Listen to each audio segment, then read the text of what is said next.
Well, it may be small in size, but Singapore packs quite a punch. Last year, the island city of 5 million people boasted GDP growth of 14.5%. This year, analysts are already revising up their growth predictions. That's on the back of Singapore's robust manufacturing, wholesale and retail businesses, as well as healthy profits from its hotels and casinos. But inflation poses a major challenge. Let's talk a bit more about that with our guest, says one of our panelists here today. And who's our panelist? Who else do we have today? We have a couple of people, Irvin Seah, economist at DBS, and Chong Yuan Chu, investment director at Aberdeen Asset Management. Gentlemen, thank you very much for being with us. Irvin, let me start with you first. I mean, clearly there are some positives at a time when people are talking about political unrest in the Middle East, talking about the earthquake and tsunami over in Japan. Unknown to a lot of foreign investors, Singapore is quite insulated as it is. It's pretty much of a safe haven because politically it's pretty much stable. We are on the equator, so there isn't potential disruptions when it comes to earthquake. Are these being reflected as far as are foreign investors, do they know these positives? Are they well aware of these things?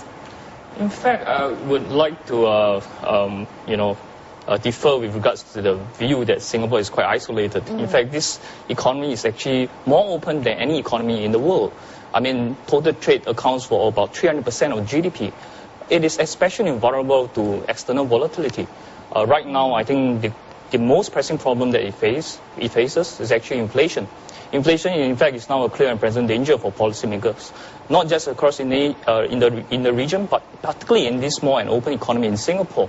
The latest inflation number has actually registered 5%. This is way higher than historical average of about just 1.3%. But the MAS made its currency more flexible. Correct. As well. So that should help mitigate some of the inflationary pressures, right? Indeed. In October last year, the MAS actually widened the policy band to actually account for more currency volatility.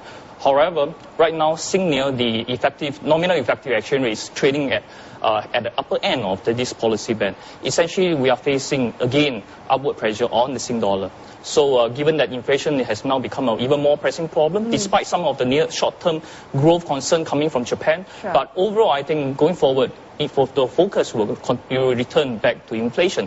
And inflations will not actually go away in the near term. We could actually see inflation averaging about 4.2% for the full year. This is way above historical average. Okay, so how do you play this inflation concern as a fund manager? Is this something you look at very closely? Are you pretty confident? It's part of our life, I think. I think that 4-5% inflation is there. It probably will peak a bit in the first half. But I think it's the nature of the inflation that's important. I think it's not.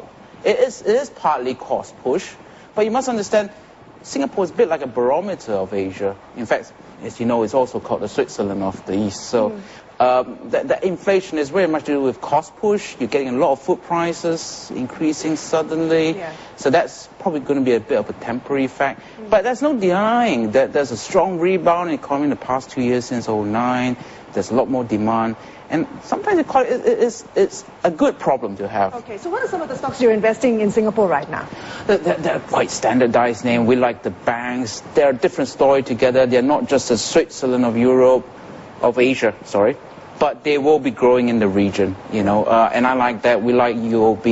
We like all the other banks, but UOB has lagged a lot in the past year. We like Lagos. We like that. You take the other extreme. The Swiss might have the watchmakers, and in Singapore we have the specialist oil and gas rig makers. Okay. All right. In a little island like that, it controls 1/3 of the order book that is coming through this to the world. Rig makers, and Singapore specializes that. Okay. So any last thoughts? I mean, what are some of the risk factors? I mean, you clearly think inflation is going to be a problem, but what are some of the positives going forward for the entire economy? What should you leave with investors? I think foreign investors should take note of the fact that the appreciation of Sing dollar is likely to persist in the longer term. At the end of the day, the other side of the coin is a dollar weakness, and this trend is likely to persist. So for foreign investors, this essentially implies a currency gain, and almost guaranteed currency gains because of the policy consistency of the government. Okay. All right, gentlemen, thank you very much for your views. Good talking to you today. Thank you very much for dropping by. And that was Chong Yuan Chu, Investment Director at Aberdeen Asset Management, and of course, Irvin Seah, economist at DBS.